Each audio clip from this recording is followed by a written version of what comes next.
Hello ladies and gentlemen, welcome back your lovely faces to a brand new video here on the channel. Today we're going to take a look at an article which actually came out on the 21st of July. It's actually an opinion piece by Maureen for The Guardian regarding Dan Wootton. I didn't want to do this earlier because I was waiting to see who would actually come out and support Dan Wootton out of his friends and out of his colleagues. We're also going to take a quick look at his little crowdsourcing page where he's trying to get people to pay for his law firm, even though this guy supposedly has millions in the bank. Will close pals rally around Dan Wootton as he faces down catfishing allegations? He'd want that, surely, from Maureen. The GB News presenter has always offered a very tabloid form of support to celebrities in difficulty. They can't desert him now. What is the most shudder-inducing tabloid tone? I think it's probably fake sympathy. Let's see a master of it at work. Danny Dyer's friends fear he could be heading down the path to addiction. Sympathised Dan Wootton in The Sun. The next year, pals were fearing again, this time the possibility that the late Caroline Flack might reunite with a boyfriend. Friends fear she is preparing to give their relationship another go, commiserated Dan. An unnamed friend apparently told him, nobody wants to see her hurt. A year after that, Dan voices fears for Ricky Hatton after the boxer is filmed stumbling in Tenerife. A fan supposedly tells Dan, what a fall from grace for such a great champion. Caroline Flack, obviously, is no longer with us.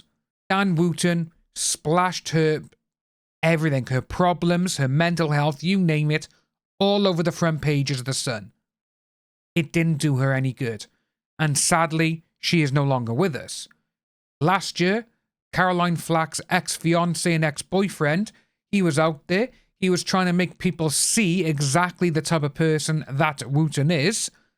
What did Wootton go and do? He went and ran to the police. He ran and got his lawyers.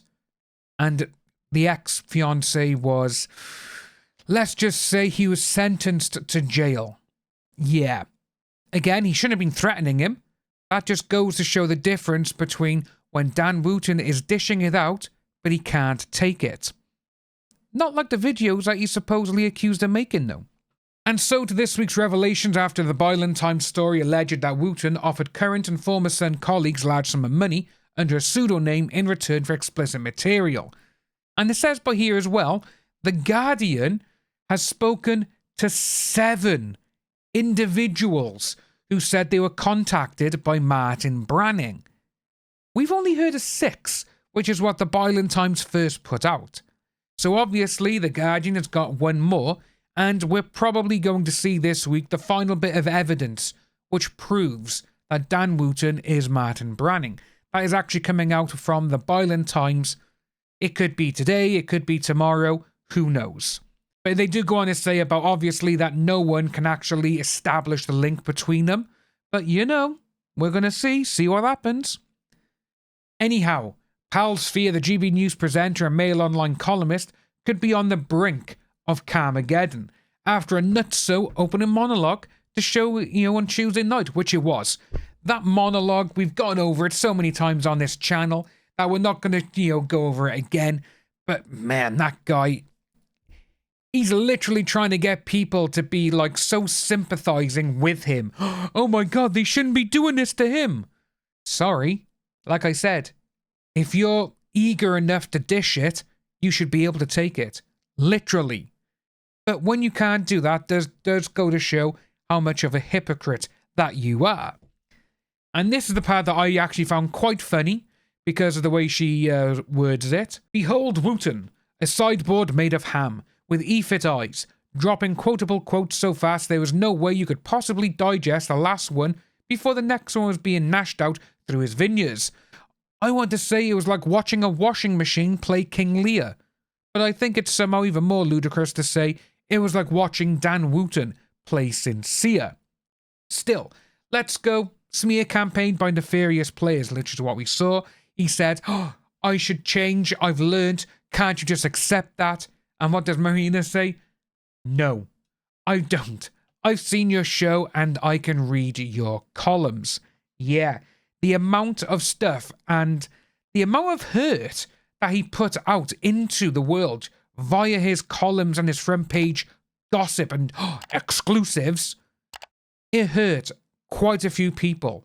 And literally, it made families really, really depressed because you're out there putting all their personal problems, which no one really knows about, out there. And, it goes on to say regarding the past few years, he has grown professionally and personally. Continued this, victim statement is it? And I have found the true meaning of true love. Ah. Oh man. Amazing that the serial tormentor of so many women in the public eye should attempt to make this a hymn to personal growth. Exactly. It's interesting and it's great to see these type of pieces coming out about someone who has done so much harm to people, who has put so much horrible shit into the world, and they still think that they're the victim. It's insane. We always saw it, with Philip Schofield. Dan Wootton, he's like, ITV should take him off the air. Even though these are rumours, they should investigate. They should do the same to you. If you're saying that about another channel, you should be exactly the same as well. Because again, Ofcom, standard procedure. And then she goes on regarding about hypocrites, that he is a monstrous hypocrite, and they also reduce the world. Their entire business is making human experience smaller and making people feel really tiny while he makes himself feel big. And as we said, there's not a lot of people looking into this. We've seen that The Sun and the Daily Mail Online, they're the ones who are going, yes, we are looking into this, but obviously the Daily Mail first said we can't look into it because he works for us, which is absolutely just bonkers in itself. But now they are looking into it. His column hasn't been up on their website since all of these came out, so that's a good thing. They've basically gone, yeah, don't worry, we're going to look into this, but we're not saying you're guilty. We're looking into this. And obviously we saw John Cleese. He put out there that literally he needs to be investigated. Otherwise, it shows how our mainstream media is so corrupted.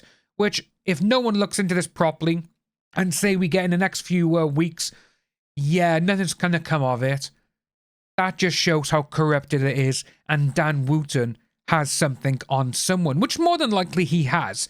Going by all these allegations and seeing how much stuff and exclusives he's managed to get in the past. So it's going to be interesting to see how this goes.